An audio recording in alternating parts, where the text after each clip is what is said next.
दोस्तों NH23 के गोला बोकारो मार्ग में एक भीषण दुर्घटना हुआ है और इस दुर्घटना में कई बच्चे हताहत हो गए हैं, मारे गए हैं और ड्राइवर की भी स्पॉट डेथ हो गई है। प्रत्यक्षदर्शियों में से एक गुलाम सरवर भूषण जी हमारे सामने है। जानना चाहेंगे कि क्या पूरा वाकया क्या है। तो भूषण जी, आप बता पाएंगे क्या माजरा है?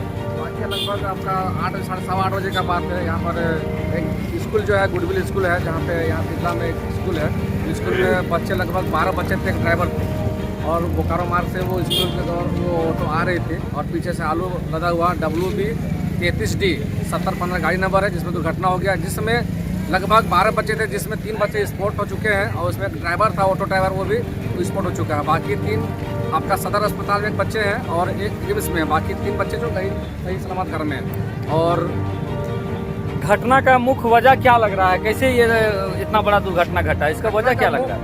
वजह यह है कि बहुत सारे ड्राइवर रात भर गाड़ी चलाते हुए नींद लग जाता है, जिसके कारण कि यहाँ पे मोड़ान, यहाँ पे आपके टर्निंग है, टर्निंग में बहुत सारे घटना होता है। कई बार घटना हो चुका है यहाँ पे टर्निंग पे। कितने लोगों की जान गई है इस दुर्घटना में? कुछ स्पष्ट हुआ है? अपने हाथों से लगभग 3 बच्चा को उठाया और एक ड्राइवर को। अभी आपके साथ रामगढ़ के विधायक ममता देवी भी थे, साथ ही साथ वरीय पुलिस अधिकारी, साथ ही साथ प्रशासन के वरिष्ठ अधिकारी थे। उन्होंने कुछ घोषणा किया है कि मृतकों के परिवार को और क्या सहयोग दिया जाएगा? वो सिर्फ घोषणा ये किया है कि उनका घोषणा था कि सरकारी जो लाभ 1 लाख रुपया है, अच्छा, मुख्यमंत्री राहत को, हाँ, वो दे पाएंगे। दूसरे बाद इसका 18 साल से उम्र जाते हैं, अच्छा, तो उनको 20,000 जो प्रावधान है जो काम क्रिया के लिए है वो बोल रहे कभी। लेकिन हम लोगों का मांग है जो सरफराज ड्राइवर था, अच्छा, उनका घर का एक लौता बेटा था, वो घर परिवार चलाता था, उसके आगे पीछे कोई नहीं। और दूसरा बच्चा जो बहुत मैंने कि मासूम बच्चा था, जो अभी स्पोर्ट करके हम चाहेंगे कि उसको अच्छा से अच्छा सरकारी जो लाभ 1 लाख रुपया है, उसकी वजह भी उसको कुछ राशि को बढ़ाया जाए ताकि उसके परिवार में उसको कुछ पैसा आप लोगों को क्या कुछ मांग है सरकार से कि इसमें क्या मिलना चाहिए?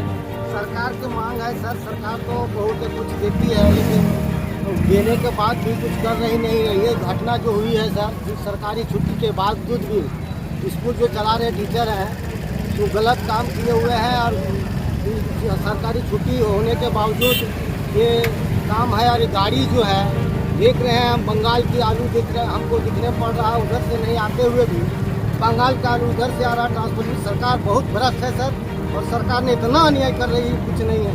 कहने का मकसद ही नहीं कि सरकार इधर से गाड़ी आएगी, देखिए 50 बोकारो होते हुए उधर से गाड़ी को इधर ला के टपका रही है और इधर से पुलिया में हर जगह जाम है और आलू का।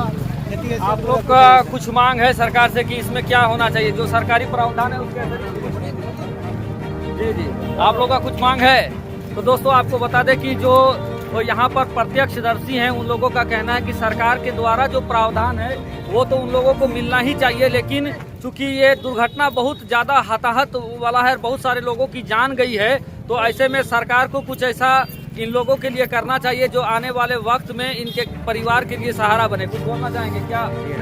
जी, अभी ये जो दिख रहा है एक्सीडेंट हुआ है, जी, इसमें सबसे बड़ा कारण है कि छोटा गाड़ी का प्रयोग किया गया। अच्छा, इस 3 चक्का वाहन को एकदम बंद करना चाहिए। अच्छा, बच्चों का भविष्य खराब कर रहे हैं, उसके जीवन के साथ खेल रहे हैं।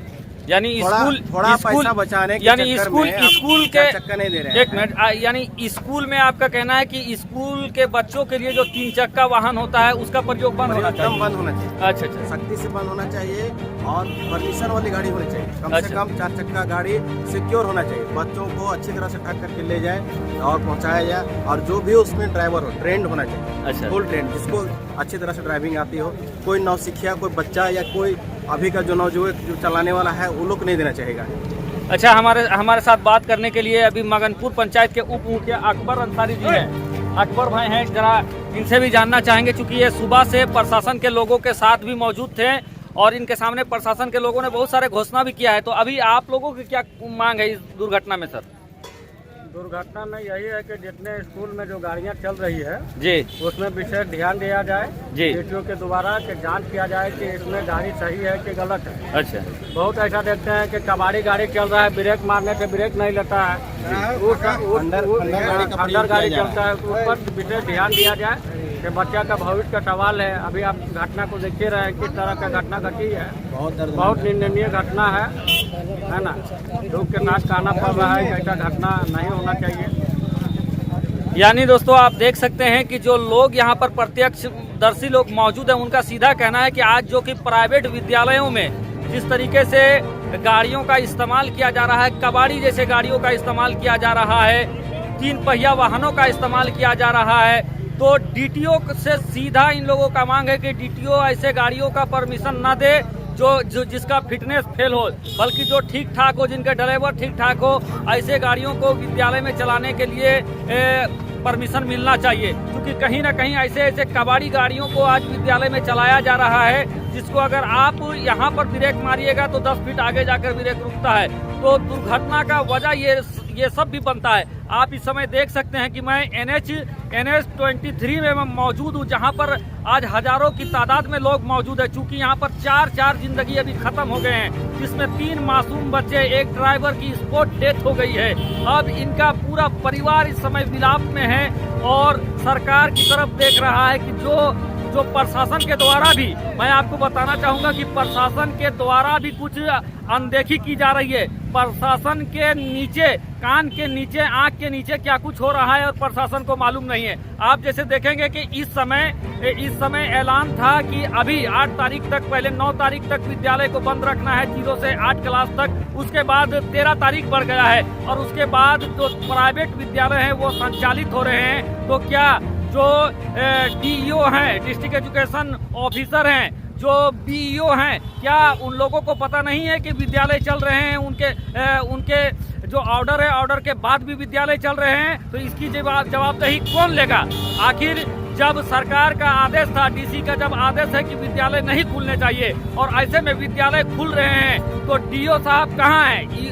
जो ब्लॉक लेवल एजुकेशन ऑफिसर है वो कहाँ है? क्या उनकी जवाबदेही नहीं है कि उनके कार्य क्षेत्र में विद्यालय खुला है या बंद है? उसकी जांच पड़ताल कौन करेगा? आम जनता करेगा कि प्रशासन के अधिकारी करेंगे? तो यहाँ कहीं ना कहीं जितना दोषी संचालक हैं, उतने ही दोषी डिस्ट्रिक्ट के जो डिस्ट्रिक्ट एजुकेशन ऑफिसर है, ब्लॉक के एजुकेशन ऑफिसर है, वो लोग भी दोषी हैं। उनके सामने, उनके नाक के नीचे विद्यालय संचालित हो रहे हैं आदेश के बाद और वो बंद नहीं करा पा रहे हैं। तो वो किस बात के पैसा लेते हैं? क्या उनको सिर्फ कुर्सी में बैठकर पैसा चाहिए या पब्लिक के लिए मैदान में उतर के भी काम करना है? अगर जो सरकार का आदेश था उस आदेश पर अगर काम किया जाता, अगर विद्यालय बंद होते, तो मैं आपको बता दूं कि इतना बड़ा घटना नहीं होता। तो कहीं ना कहीं जो संचालक जितना दोषी है, उतना डिस्ट्रिक्ट के एजुकेशन ऑफिसर है वो भी दोषी है, ब्लॉक के एजुकेशन ऑफिसर है वो भी दोषी है। और मैं तो कहूँगा इन लोगों सब पर सख्त कार्रवाई होनी चाहिए।